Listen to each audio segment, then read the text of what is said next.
پتہ ہے کس قدر گھبراہٹ ہوتی ہے، بہت گھبراہٹ ہوتی ہے۔ یہ مت سمجھنا کہ مردے کو اب کچھ پتہ نہیں چلتا، یہاں تک کہ حدیث میں ہے تمہارے چلنے کے چپلوں کی آواز تک وہ مردہ سنتا ہے، بولنے کی آواز تو چھوڑے، چلنے کی آواز بھی وہ قبر میں سنتا ہے۔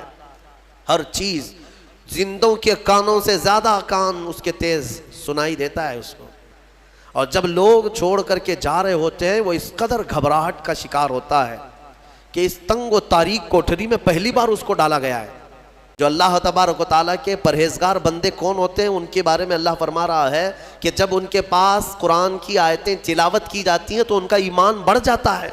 وَجِلَتْ قُلُوبُهُمْ، ان کا دل ہلنے لگتا ہے شوق سے اللہ کی بارگاہ میں۔ حضرت امام اعظم ابو حنیفہ رحمۃ اللہ تعالیٰ علیہ مغرب کی نماز کے لیے حاضر ہوئے، صرف قاری قرآن نے اذا زلزلت الارض زلزالہا یہ سورہ پڑھی، اتنا رونے لگ گئے، اتنا رونے لگ گئے۔ اس میں قیامت کا ذکر ہے کہ یاد کرو کس چیز کو، جب زمین ہلا دی جائے گی، وَأَخْرَجَتِ الْأَرْضُ أَثْقَالَهَا، اور زمین کے اندر کی ساری بوجھل چیزیں نکال دی جائیں گی باہر، زمین سب اگل دے گی۔ اور سورہ قاریعہ میں اللہ نے فرمایا یوم یکون الناس کالفراش، لوگ اس دن پتنگوں کی طرح ہوں گے، اڑ رہے ہوں گے۔ وَتَكُونُ الْجِبَالُ كَالْعِهْنِ، اور پہاڑ روئی کے پھاہے ہوتے ہیں، روئی کے اس طرح پہاڑ جو ہے ہواؤں میں اڑ رہے ہوں گے، پورے بڑے بڑے پہاڑ روئی کے پھاہے کی طرح اڑ رہے ہوں گے۔ اللہ نے قرآن پاک میں جو قیامت کے تذکرے فرمائے، امام اعظم ابو حنیفہ صرف سورہ زلزال پڑھتے رہ گئے، عشاء کا وقت آیا، عشاء پڑھی، پھر کھڑے ہو گئے، صرف یہی اذا زلزلت الارض زلزالہا اسی میں رہ گئے۔ اتنا روتے تھے، اتنا روتے کہ ان کی داڑھی سے آنسوؤں کا پانی ٹپ ٹپ ٹپ گرنے لگا مسجد کے اندر۔ آپ کی عمر اس وقت قریب 70 سال کی ہے، قریب 70 سال کی۔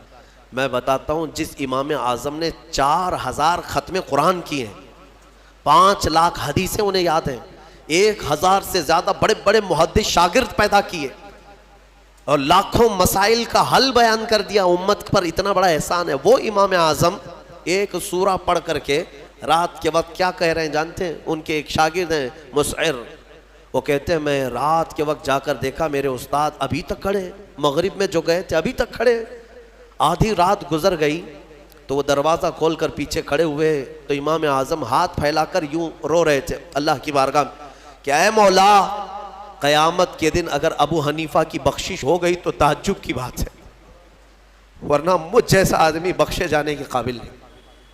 امام اعظم کہہ رہے ہیں میری بخشش ہو گئی تو تعجب کی بات ہے، جس نے 4000 ختم قرآن کیے ہوں، اور پھر یوں کہتے ہیں مولا میرے پاس بخشے جانے کے لائق کچھ ہے نہیں سوائے سفید داڑھی کے، اور تو نے فرمایا ہے کہ سفید داڑھی والے کو عذاب دینے میں مجھے حیا آتی ہے، مولا میری سفید داڑھی کو دیکھ کر مجھے معاف کر دینا۔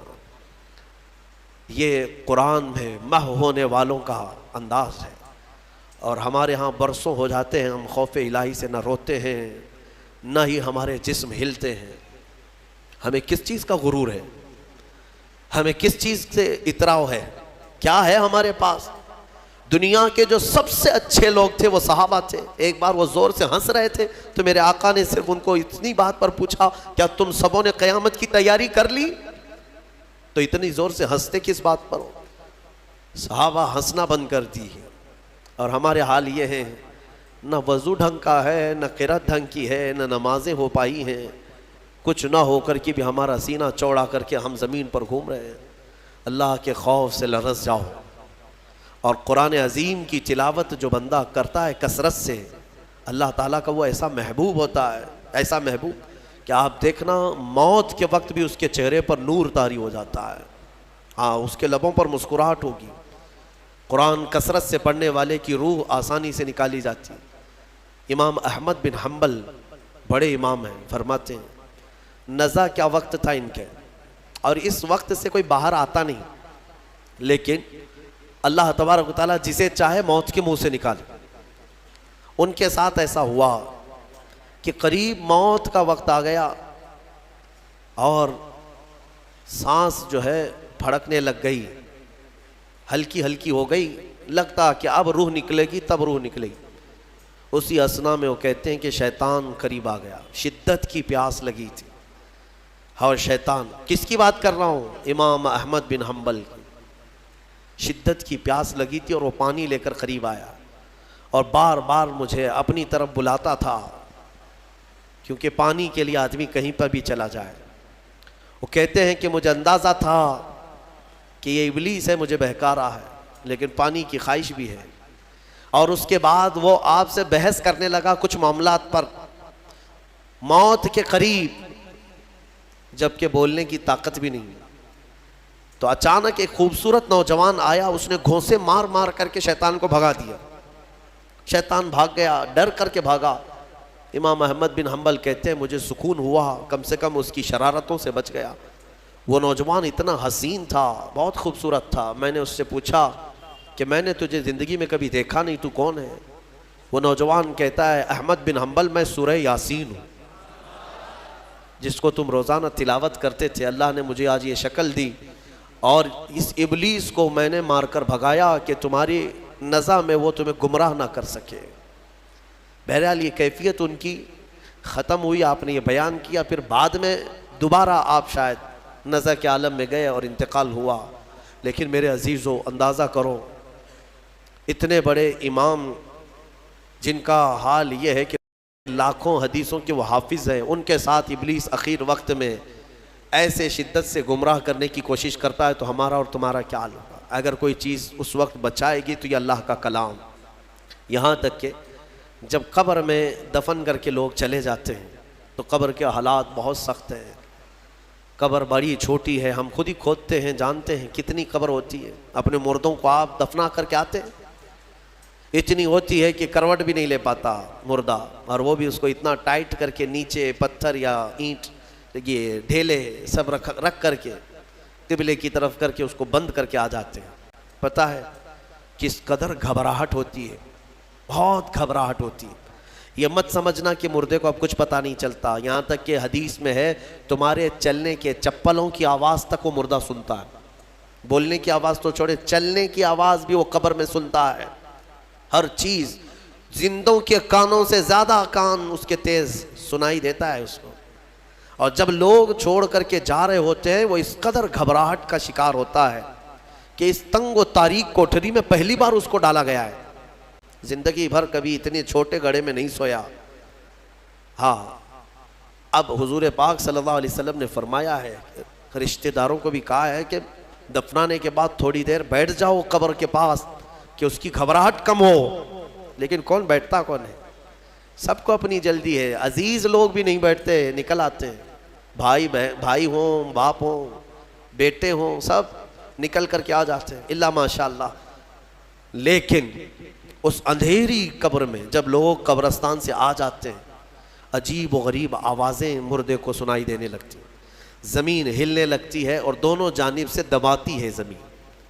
میرے آقا صلی اللہ علیہ وسلم نے فرمایا ان ضغطۃ القبر حق، قبر کا جھٹکا دینا حق ہے، ہر ایک کے ساتھ ہوگا۔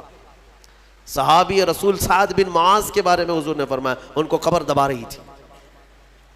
قبر سب کو دبائے گی، لیکن کچھ کو ایسے دبائے گی کہ ان کی ہڈی پسلیاں الگ ہو جائیں، اور کچھ کو محبت سے دبائے گی۔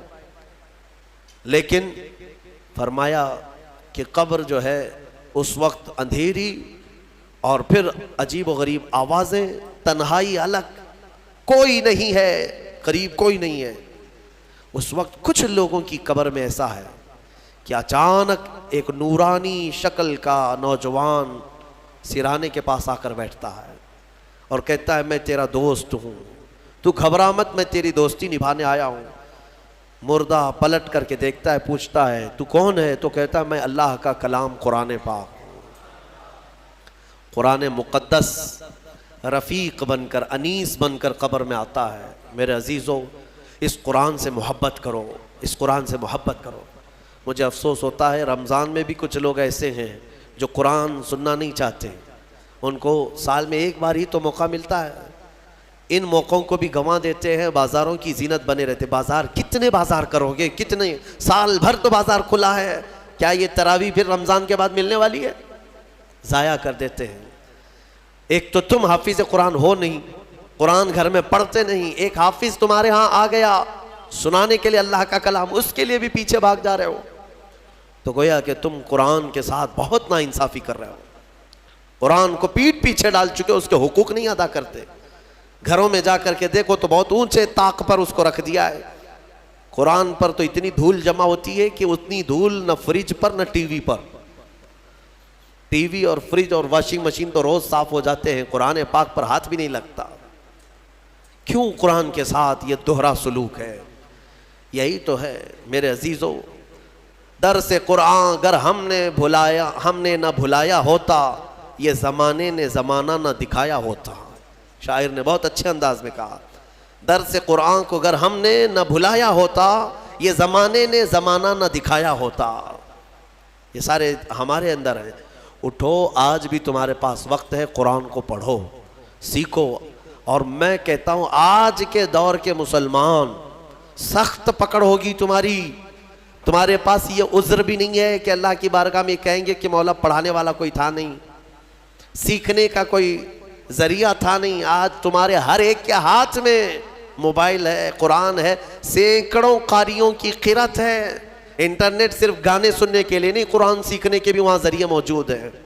پورے عالم بننے کے مدرسے چل رہے ہیں آن لائن، قرآن پڑھانے والے پڑھا رہے ہیں، لیکن اب عذر تمہارے پاس کچھ بھی نہیں رہے گا۔ کیا کہو گے کہ ہمارے ہاں کوئی عالم نہیں تھا، کوئی حافظ نہیں تھا، پڑھنے کا موقع نہیں ملا؟ نہیں، تمہاری سخت پکڑ ہوگی، تمہارے پاس سب تھا۔